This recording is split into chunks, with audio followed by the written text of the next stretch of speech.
ఏంటి ఇలా ఉందని చూస్తున్నారా? ఇది క్యారెట్ హల్వా అండి. ఇది ఎలా తయారు చేసుకోవాలో మనం వీడియోలోకి వెళ్ళి చూద్దాం. ముందుగా ఒక గిన్నెలో నీళ్ళు వేసుకొని బాగా మరిగిన తర్వాత ఆ క్యారెట్ తురిమిన గిన్నెలో వేసి బాగా బాయిలింగ్ చేసుకోవాలి. బాయిలింగ్ అయిన తర్వాత ఒక అన్నం బుట్టలోకి తీసుకొని పక్కకు పెట్టుకోవాలి.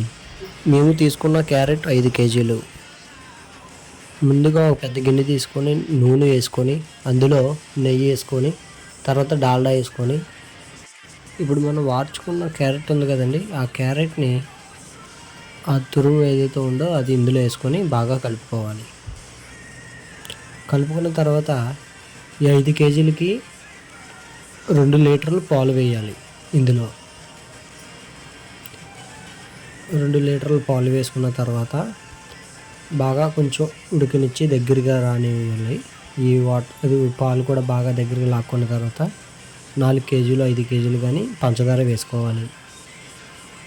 పంచదార వేసుకొని ఇది కూడా బాగా వస్తుంది. దగ్గరగా లాక్కొని కొద్దిగా వరిపిండి వేసుకుంటే ఇంకా బాగా దగ్గరికి వస్తుంది. స్వీట్ కూడా బాగుంటుంది వరిపిండి వల్ల. ఇది మాది క్యాటరింగ్ స్టైల్ కాబట్టి జీడిపప్పు, పచ్చిపప్పు, కిస్మిస్ వేయట్లేదు, తర్వాత వేసుకుంటాం. ఇది మేము ఆర్డర్ ఇచ్చే ముందు వేసుకుంటాం. మామూలుగా అయితే ఇందులో జీడిపప్పు, కిస్మిస్ అన్నీ కూడా వేసేసుకోవచ్చు. వేసుకుంటే చాలా టేస్ట్గా ఉంటుంది. ట్రై చేయండి ఫ్రెండ్స్. వీడియో నచ్చితే లైక్, షేర్, సబ్స్క్రైబ్ చేయండి.